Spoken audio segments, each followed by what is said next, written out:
Toga here. Himiko Toga. Life is too hard. I just want to make it easier to live in this dumb world. I want to be Mr. Staney. I want to kill Mr. Staney. Come on, handyman, please let me join your League of Villains.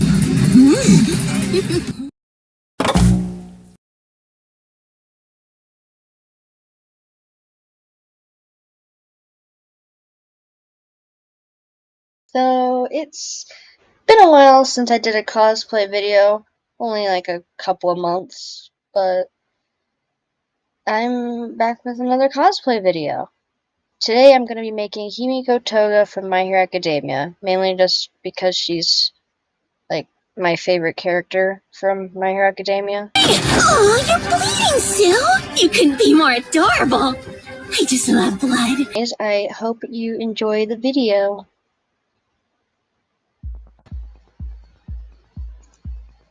To start this costume off, I'm going to show you what I got from my local thrift store. I got this sweater that was, well, it is perfect. It was the right color, it was the right length.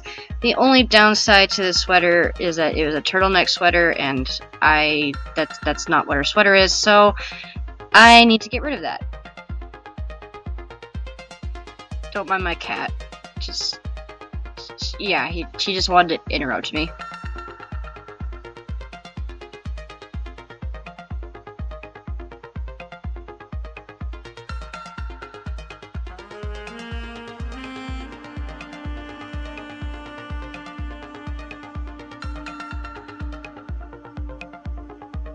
Anyway, after I cut everything off that I need to cut off, I started making a pattern for the collar. I could have just made an entire separate shirt underneath the sweater and attached the collar to that, but I get overheated very easily. And this totally sounds like an excuse, but I would rather just have the costume be one layer.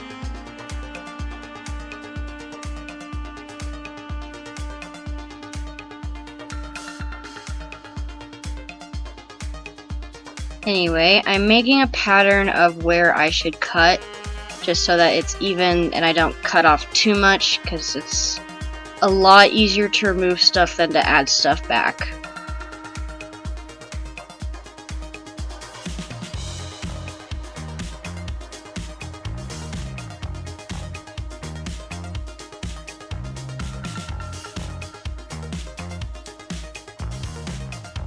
My first design of the collar was using this fabric from an old t-shirt. It worked okay. It was a little too small, and I had separated the pieces even though I shouldn't have.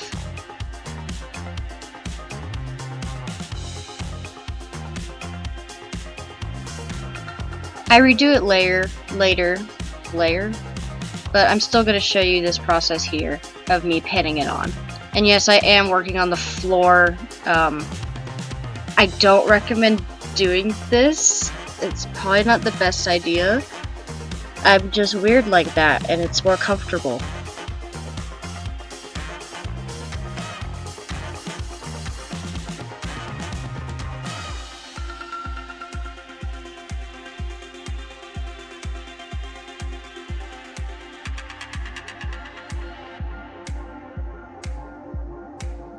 Anyway, I'm showing you the 3 pieces that I had cut out, and I was gonna try and glue them together. I didn't add enough seam allowance though, so it wasn't staying on very well. And it was about this point where I decided that I had to redo it. Here's my cat, once again, getting in the way. So I recreated the pattern in one giant piece.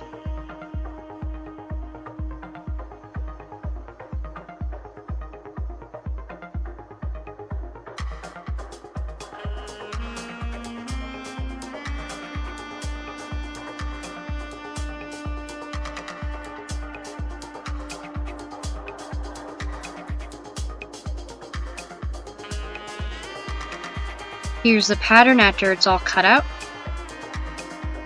Well, almost cut out. I had to adjust some things a little bit and make sure that it was actually even, or at least somewhat even.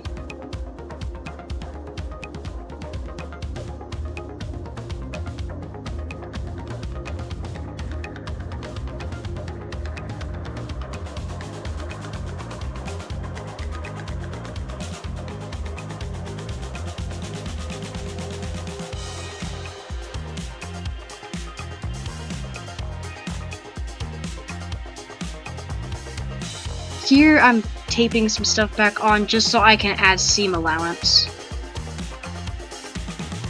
I think I measured about an inch inwards.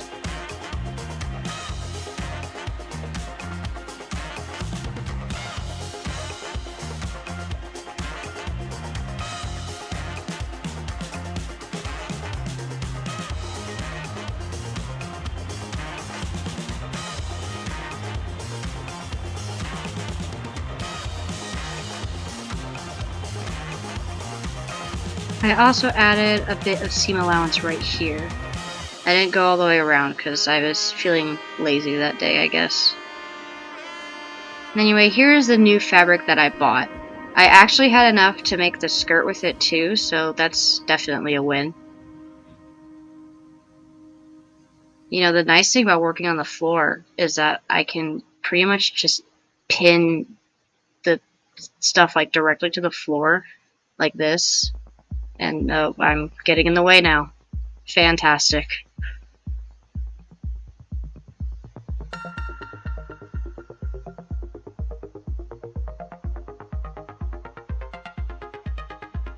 Yeah, see here I'm pinning it all to the floor so that I can cut it easier.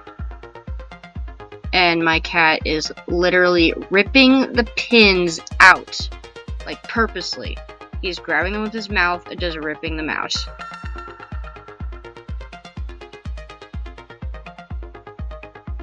Yeah. You seeing this? You seeing this?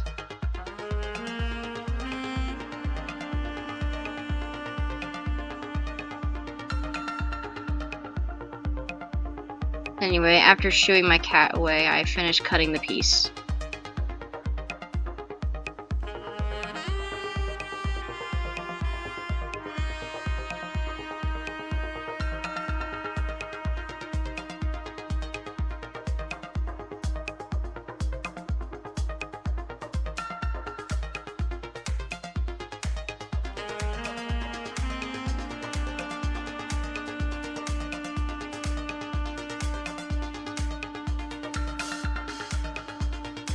Next, I needed to, once again, make sure that it was somewhat even.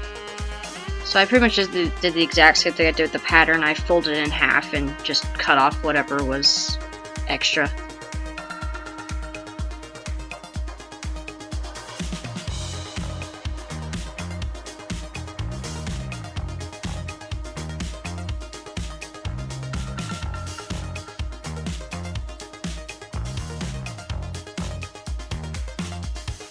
I also cut slits around the neck of the collar, just so that I could actually use it as seam allowance.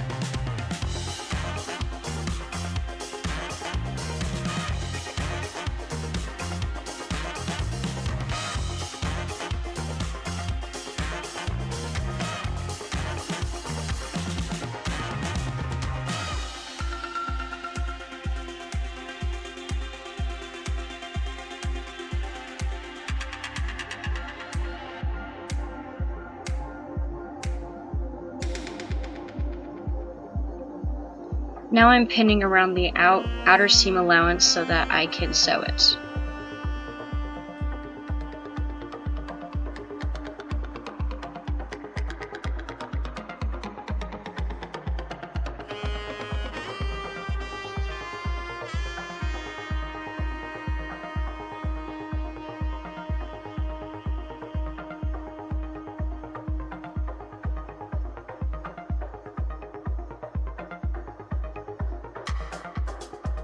And I'm getting in the way again.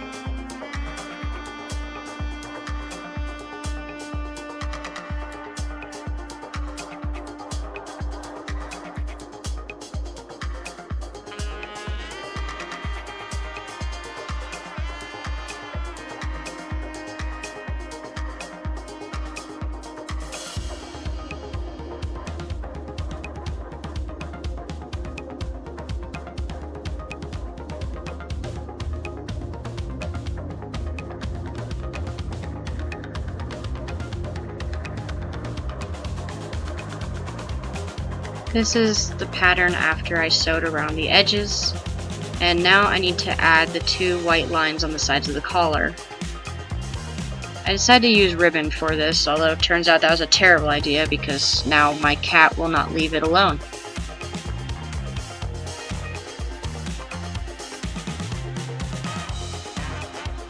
The ribbon I bought was actually too wide, so I had to cut it in half, and after I did so, I just glued it around the line made by sewing, the stitch line. Yeah, those white lines right there.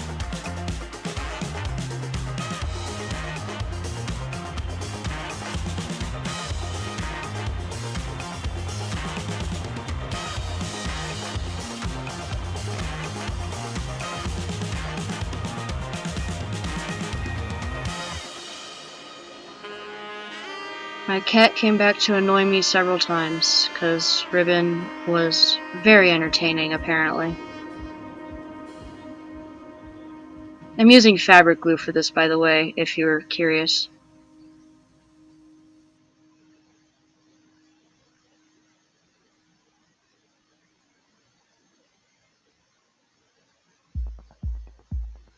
I also made a smaller triangle piece that I could put in the middle of the collar.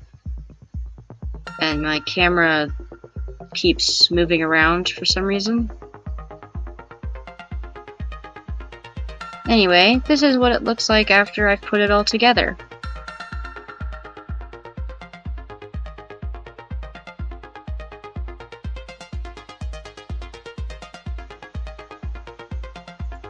Now I get to finally work with some new fabric, because I'm going to make the red tie.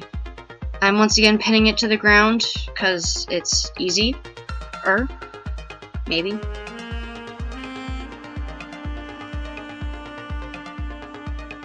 I made a pattern for this tie the same way that I made a pattern for literally everything else in this video. Lined paper.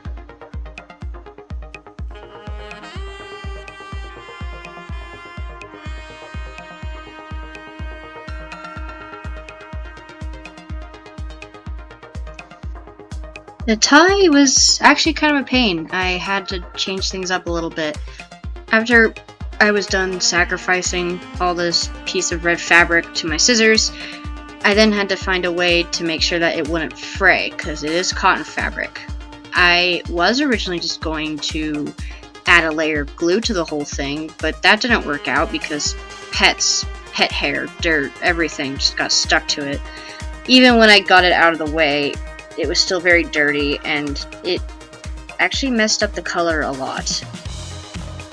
So my next idea was to just sew them together and turn them inside out, but that didn't work out very well either. So I decided that I would just add yet another piece of fabric on top of all of this and glue around the sides to create a clean edge. You can see me doing that with the middle piece right here.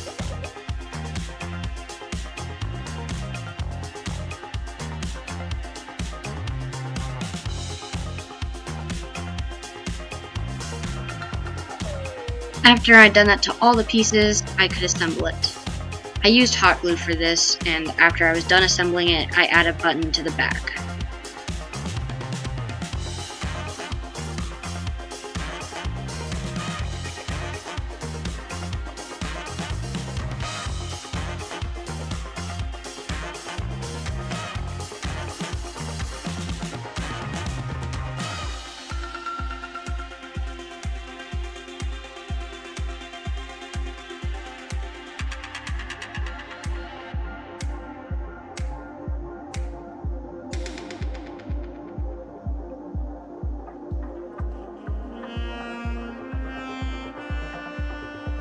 And here's what the tie looks like with the sweater.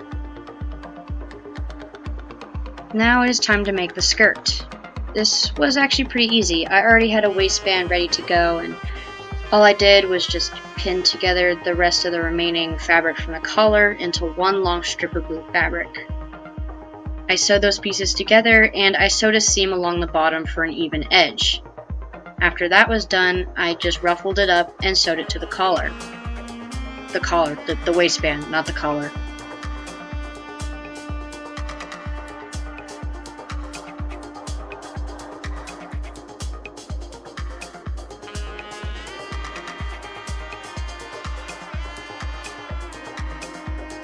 Now it's time for the biggest pain of the clothes by far, which was the shoes.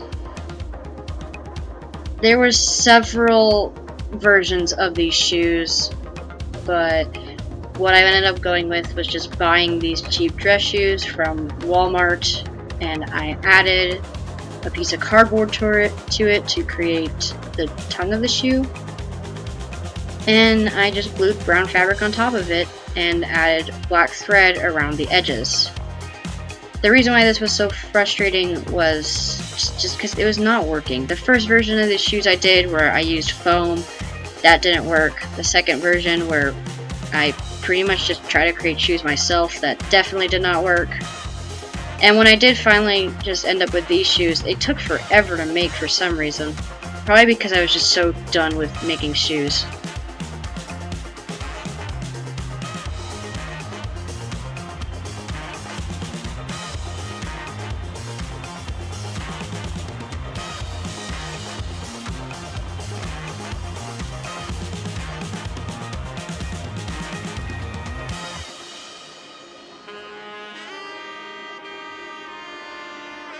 I guess the moral of this story is to just buy them off of Amazon, I guess.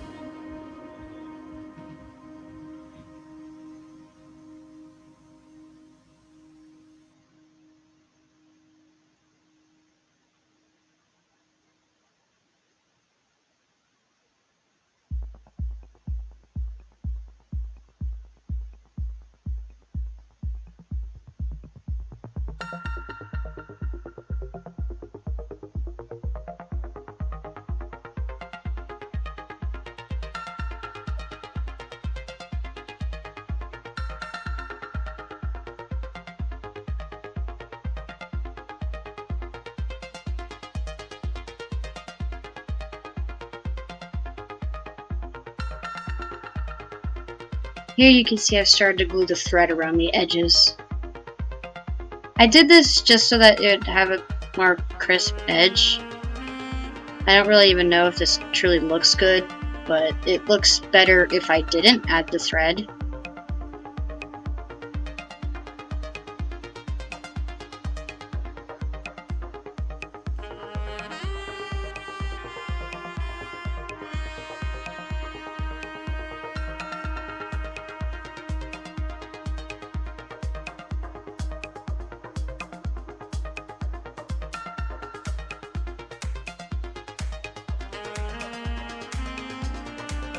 And after I finish the shoes, that is all the clothing done.